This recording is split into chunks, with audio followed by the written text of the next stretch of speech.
Olá, o comércio tem sido bastante afetado pela pandemia do novo coronavírus. Mas se por um lado, nas lojas físicas, as vendas despencaram ou algumas lojas estão fechadas devido ao isolamento social, por outro lado, o comércio eletrônico ganhou um grande impulso nesse momento.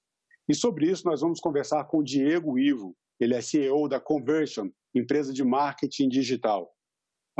Diego, muito obrigado pela sua presença.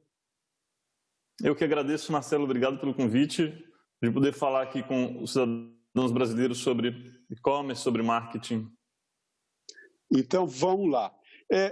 Essa questão aí do comércio eletrônico, né? O comércio eletrônico ele já vinha crescendo, num crescimento bastante rápido até, e agora, de 2, 3 meses para cá, depois que veio essa situação completamente inesperada, um aumento exponencial do comércio eletrônico. Eu queria que você falasse um pouco sobre esse processo aí. Como é que vinha o crescimento do comércio eletrônico? O que aconteceu de março para cá? Ótimo, Marcelo. Eu acompanho o e-commerce brasileiro, tem praticamente uns 10 anos, e todos os anos ele vinha crescendo a taxas muito altas, né, de 2 dígitos todos os anos. Né, para quem acompanha os números em gerais de economia sabe que são taxas bastante grandes. Embora já tivéssemos uma previsão bem considerável de crescimento do e-commerce esse ano, na casa de uns 20%, a pandemia, né, que fez com que muita gente, metade da população aproximadamente, ficasse em casa, trouxe uma população muito grande para casa. Só que as pessoas em casa não eliminou a necessidade delas de realizar compras. Então nós realizamos um estudo agora no último mês, comparando com o período pré-Covid-19, em que constatamos que entre os 50 principais sites do Brasil, entre os maiores sites do Brasil, houve um crescimento na ordem de 51% no acesso a esses sites. A gente entende também que esse número, essa tendência acompanha no faturamento dos e-commerces também. Né? Tem segmentos que se destacaram muito, né? Como os eletrônicos.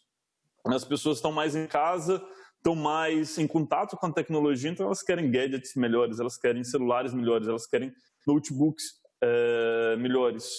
Né? E do mesmo modo também coisas para casa, né? Home office, que antes era uma possibilidade futura, uma tendência futura, hoje boa parte dos trabalhadores estão em home office, né? Nós estamos em home office e isso leva as pessoas a comprarem móveis, comprarem equipamentos para o seu cadeiras, equipamentos para o seu home office.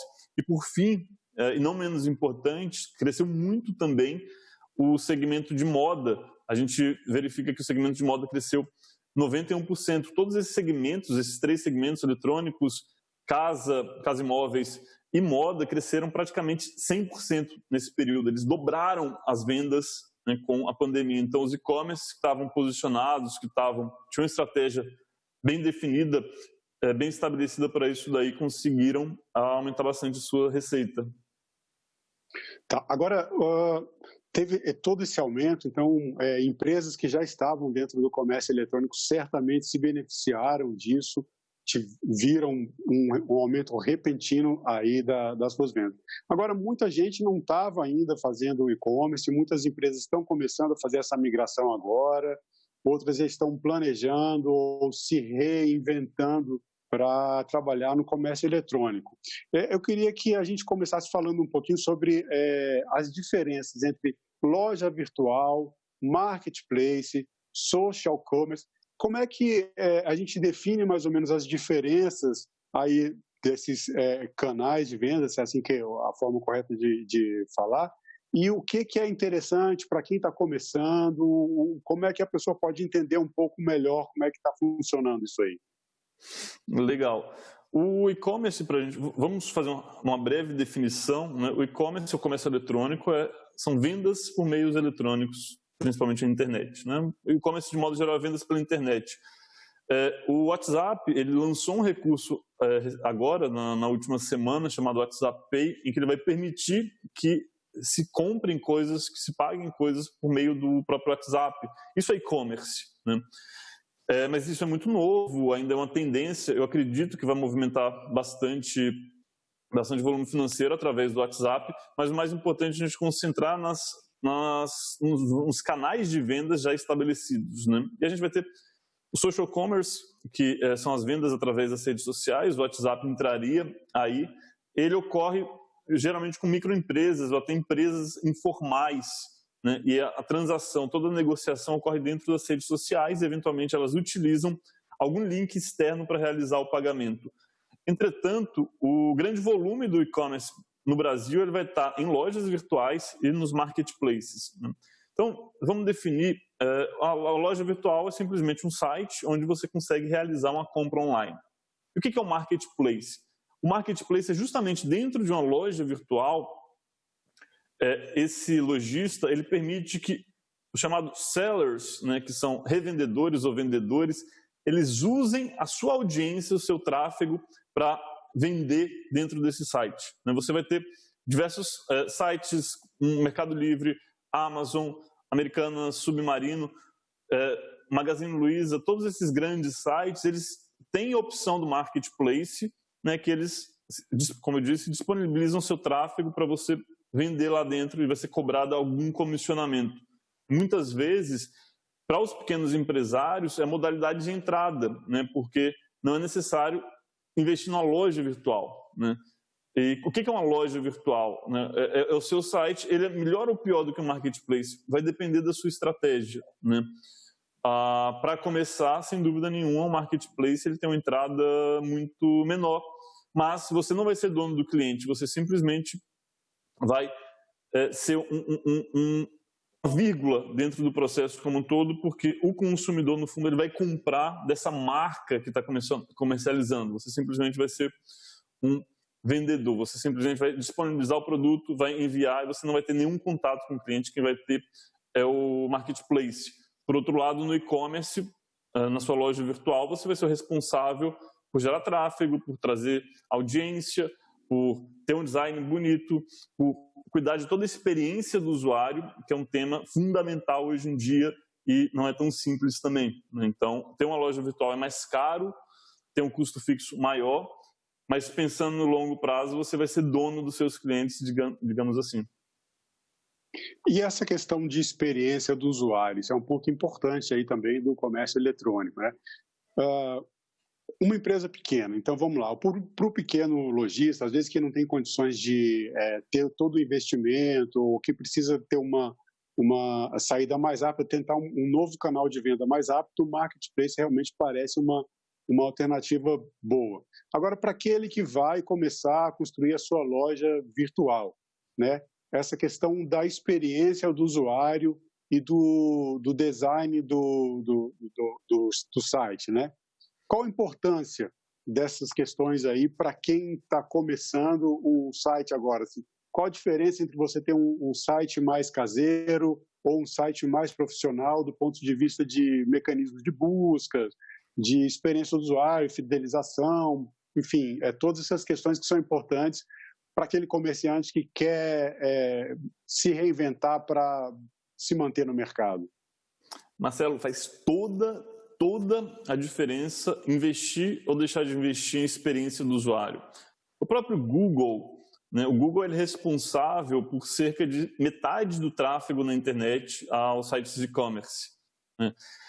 E o Google, especialmente no seu quesito orgânico, que é aquela busca não paga, onde não se pagam pelos cliques, o Google tem um sistema que a gente chama de algoritmo, e ele ordena os resultados de acordo com o que a gente pesquisa. E ele procura trazer nas primeiras posições os sites que proporcionam a melhor experiência para o usuário.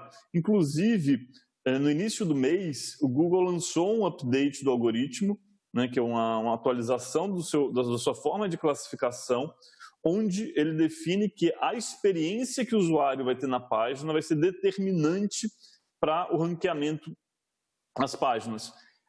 Tentando traduzir isso de um modo mais simples, né, existe, eu vou falar uma sigla difícil e depois vou explicar, ela vai explicar bem e ela vai fazer bastante sentido. O Google espera que os sites tenham EAT, né, ou EAT em inglês, que é Expertise, Authority e Trust, né? Dito de um modo mais simples, né, o que o usuário espera é o quê? Quando ele pesquisar por alguma coisa, ele quer chegar numa empresa que seja especializada em alguma coisa, ou seja, que tenha expertise. Se eu quero comprar uma bicicleta, Eu não quero ir numa loja de panelas, né? E do mesmo modo, se eu quero comprar uma panela, eu não quero ir numa loja de bicicletas, ou então nem no varejo físico existe mais aquela loja que tem tudo, né? Porque quem tem tudo não tem nada, né? O pato, ele sabe voar, ele sabe nadar, ele sabe correr, mas não faz nada disso bem feito, né? E o pato, ele, como nessa metáfora, ele não tem expertise, né? E o Google quer expertise porque nós, consumidores, queremos expertise dos sites que a gente busca, né? Expertise é especialidade. Então, se você vai investir em e-commerce, seja especialista em alguma coisa, seja o melhor, o maior em alguma coisa, em algum nicho de mercado. E depois a gente vai passar pelo aspecto de autoridade, né? O que é autoridade? Ela vai vindo do latim, né, de alter, né?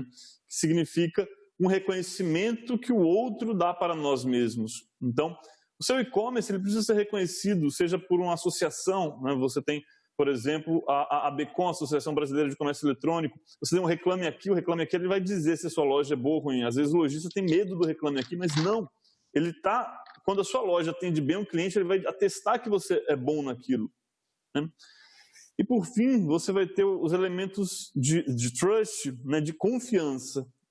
E para a confiança, um bom design vai fazer toda a diferença, né? Você não precisa, né, contratar o maior designer do mundo, mas você precisa ter um site profissional, né, que seja fácil navegar, um site que seja harmônico, né?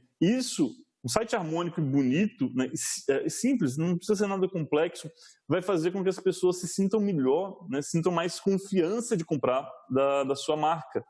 Porque, às vezes, a pessoa vai ter contato com o seu site pela primeira vez, ela vai ou não vai comprar? Se o seu site não transmitir confiança, ela não vai comprar. E se o seu site não transmitir confiança, o Google não vai querer te posicionar nos buscadores, porque ele entende que você não é bom o suficiente, né? Tem uma máxima, um ditado que dizia, na Roma Antiga, que a mulher de César não basta ela ser honesta, ela tem que parecer honesta. Então, não basta a sua loja ser idônea, ela tem que ser vista como idônea, ela tem que parecer idônea, e para isso você pode utilizar selos de segurança, de antivírus, do Google, do Reclame Aqui, da ABECOM, etc, etc, etc. Então, trabalhando esses três pilares, né, expertise, autoridade e confiança, não tenho dúvida nenhuma de que o e-commerce, a empresa, ela vai atender muito bem o consumidor, ela vai ser preferida pelo consumidor e também tende a alcançar as melhores posições do Google. Essa é uma forma segura de começar, né?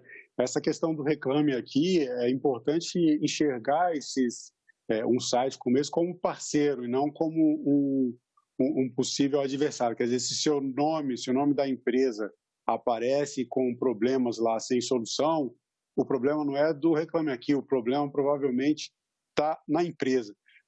Vamos falar, pegando um pouco esse gancho aí, essa questão que tem a ver também com comunicação, que já vai para o aspecto um pouco mais legal da coisa, né?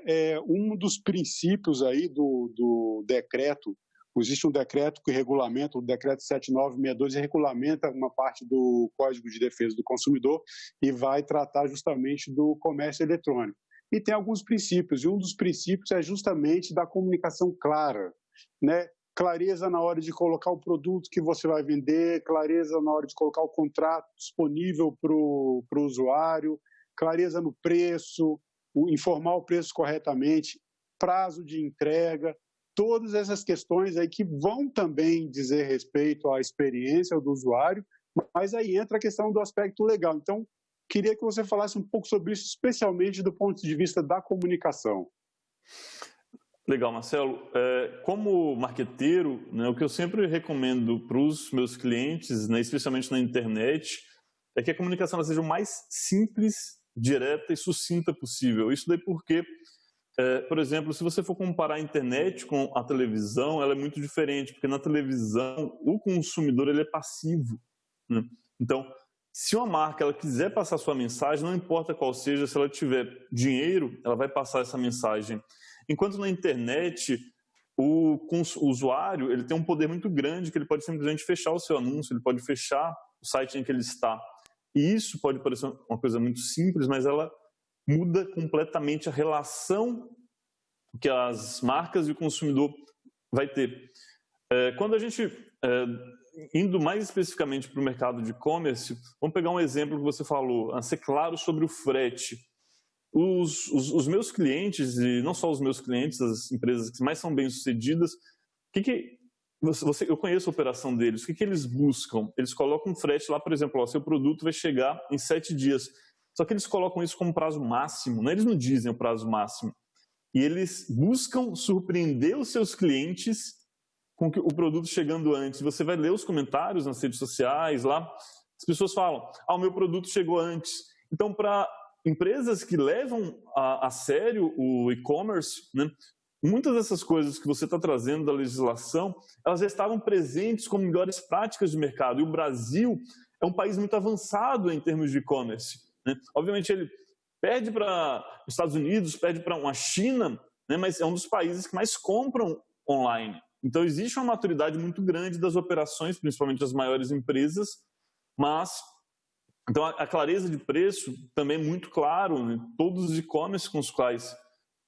eu lido. Eu vejo isso daí como um reconhecimento, né, em termos da lei, de coisas que já ocorrem como melhores práticas, né? Porque a lei ela não existe só para punir, ela existe também para estabelecer melhores práticas e tornar o processo como um todo mais fluido e mais... até existe algo de melhores práticas nessa legislação, né?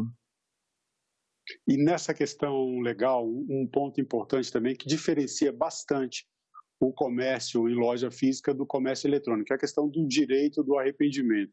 No caso do comércio eletrônico, existe um prazo de 7 dias desde o recebimento para que a pessoa possa se arrepender do produto que comprou ou se encontrar algum defeito, fazer a devolução.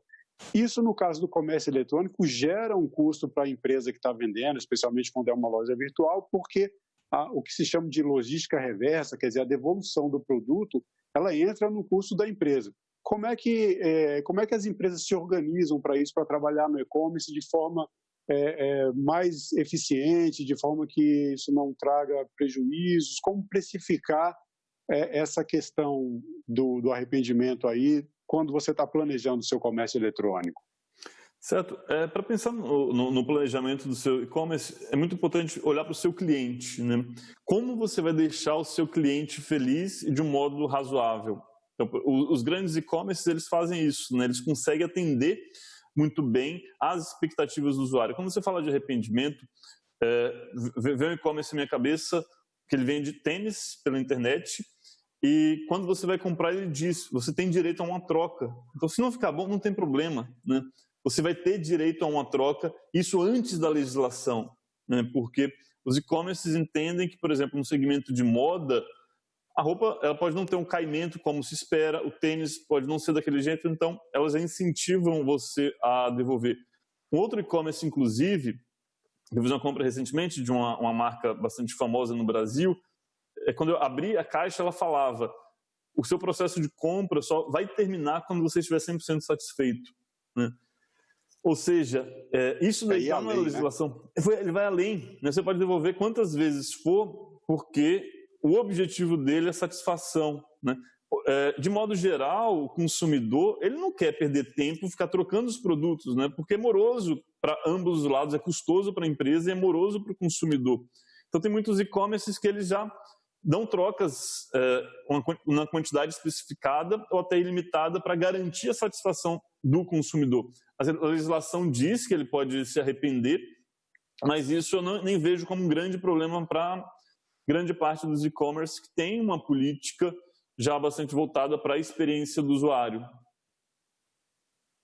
Agora, mudando um pouquinho de assunto aqui, vamos falar sobre uma parte que você domina bastante, que é também expertise aí da conversion, e é muito importante para o comércio eletrônico, para as pessoas que querem entrar no mundo digital, seja para vender produtos ou serviços, enfim, essa nova seara aí do consumo que agora eu acho que mais fortemente ainda chegou para ficar. A questão dos mecanismos de busca, né? Então, o comerciante, ele mudou agora, ele está construindo sua loja virtual, está entrando no mundo aí do comércio eletrônico e ele precisa ser encontrado. Ele não tem, às vezes, muitos recursos para investir numa publicidade, para contratar empresas de marketing, e ele vai ter que, dentro do conteúdo da página dele, ele precisa ser localizado. Daí vem o mecanismo que vocês estudam aí, a Search Engine Optimization, o SEO, né, a sigla em inglês. Eu queria que você explicasse um pouco o que é isso, para as pessoas entenderem, e aí já dando algumas dicas de como utilizar esse mecanismo para que a sua página seja encontrada, para que o seu produto seja encontrado quando as pessoas fizerem a busca ali na internet. Legal, Marcelo. O SEO é um conjunto, né, de técnicas e estratégias para que os sites eles fiquem melhor posicionados nos mecanismos de busca através da busca orgânica. E o que é a busca orgânica? Vamos diferenciar. Quando você faz uma consulta no Google, por exemplo, você vai colocar tênis masculino, né? Primeiro vão aparecer alguns anúncios, né? Esses anúncios, naturalmente, eles são pagos e o anunciante vai pagar o que a gente chama de CPC, que é custo por clique. Ou seja, para cada clique obtido através desse anúncio no Google, a pessoa vai pagar um valor. E esse valor ele vai variar conforme um leilão, porque o Google pago ele funciona como um leilão. Pode ser R$1 o clique, pode ser R$50 o clique, pode ser 30 centavos. Tudo vai depender do mercado. E depois disso vão ter os anúncios, os resultados orgânicos. E é aqui que entra o SEO e é aqui que a brincadeira começa. Por que ele é tão interessante? Primeiramente, você não paga pelos cliques, né? Você não paga para aparecer na busca orgânica do Google. E segundo, a gente fez até um estudo, algum tempo atrás, para entender qual que é o nível de confiança do consumidor no resultado pago e no resultado orgânico. A resposta desse estudo, desse levantamento que nós fizemos, foi que as pessoas confiam 77% mais em resultados orgânicos do que em resultados pagos, naturalmente, né? Porque se você for para um jornal, as pessoas vão confiar mais no conteúdo do jornalista do que no anúncio publicitário, né? Então, o SEO, além de gerar um tráfego gratuito, ele não gera custo por clique diretamente, né? Mas você vai ter custos indiretos, que é justamente aquilo que a gente estava falando, de criar uma boa experiência para o usuário. Então, para você aparecer nas primeiras posições do Google, eu vou falar algumas coisas aqui, um pouquinho técnicas, de uma maneira mais didática, né? O Google ele é muito inteligente, ele procura avaliar várias coisas. Ele vai avaliar o seu site, dentro do seu site e fora do seu site, né? Então, tem a sua página, ele vai avaliar mais ou menos, basicamente esses dois critérios. Então, por exemplo, imagina que você fez aquela consulta que eu acabei de falar, tênis masculino. O Google vai procurar o que o usuário espera naquela página, né? Muito provavelmente essa é uma página de e-commerce, então o Google quer que aquela página tenha muitos produtos. E ele vai listando, digamos assim, estou falando do modo didático, o que ele espera dentro de uma página, vai encontrando, vai verificando se aquela página tem ou não tem. E aí, em tese, ele vai chegar à página que vai ser a melhor resposta para o usuário, porque o Google, né, Marcelo, ele é como um oráculo, né, que a gente tira todas as dúvidas com ele, a gente tira dúvidas sobre saúde, dúvidas aleatórias sobre filmes, livros, né, até coisas íntimas, né? As pessoas se confessam ao Google quando fazem pesquisas, né? Depois elas vão pesquisar também os produtos, né? Uhum. E o Google sabe o que a gente quer, né? E aí ele vai procurar trazer a página que traz tudo aquilo que a gente espera, que é uma página que, de modo geral, o Google fala no documento, ele quer páginas, no caso de e-commerce, que tenham venda e informem o consumidor. Então, a informação e a qualidade do conteúdo que você vai ter vai ser muito determinante para você se posicionar nos mecanismos de busca, né? E, obviamente, vai contar o tempo de carregamento, se o seu site é seguro ou não é, se ele tem aquele cadeadinho de segurança, que é HTTPS. Então, esses são os aspectos internos do site. Depois você vai ter os aspectos externos, que é basicamente o quê, Marcelo? São os hiperlinks. Hiperlink é quando você passa o mouse em cima, você pode clicar e carrega uma nova página. O Google entende o quê? Que quando eu tenho um site, uma página, e outras páginas me linkam, é como se fosse um voto de confiança, né? Então, quanto mais links a minha página tiver, né, e, obviamente, se forem links de qualidade, mais eu tendo a ficar melhor posicionado nos buscadores. Então, esses links externos, né, que são links de outros sites para o seu site, eles respondem mais ou menos por 30%, 40% dos fatores de ranqueamento, né?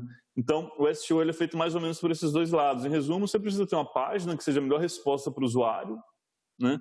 E uma página que receba muitos links externos, né? Porque volta aquela máxima que eu falei, não basta a mulher de ser honesta, ela tem que parecer honesta. E isso daí é a autoridade, que é como outros sites vão reconhecer aquela página sua. Bem, fica claro aí que o melhor caminho é fazer um bom planejamento, certamente a contratação aí de profissionais, tanto da área do design, quanto na hora de montar seu conteúdo, especialmente aí um cuidado com a comunicação. Me parece que é um caminho inevitável aí agora para as empresas e comércio em geral aí migrarem e ocuparem também o espaço digital aí de comercialização. Bom, para as pessoas que quiserem saber um pouco mais aí sobre esses mecanismos, sobre o comércio eletrônico, vale aí deixar o link da Conversion, né? conversion.com.br. Tem vários vídeos lá, não é isso? E muitas informações boas aí a respeito do assunto também. Eu vou destacar aqui também a Associação Brasileira de Comércio Eletrônico, para que as pessoas possam se informar mais sobre o assunto. Bem, Diego, o tempo da nossa entrevista está chegando ao fim. Eu agradeço aí a participação, agradeço as informações aí para os nossos cidadãos e cidadãs que estão assistindo aí mais uma entrevista do Cidadania. Marcelo, eu que agradeço. Muito obrigado. Um abraço aí para todos os telespectadores. Ok. E obrigado também a você que nos assistiu, nossos internautas e internautas.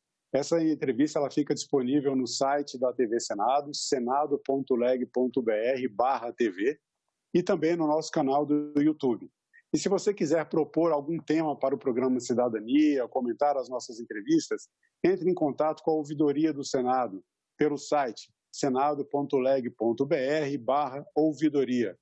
Obrigado pela sua atenção e até o próximo Cidadania.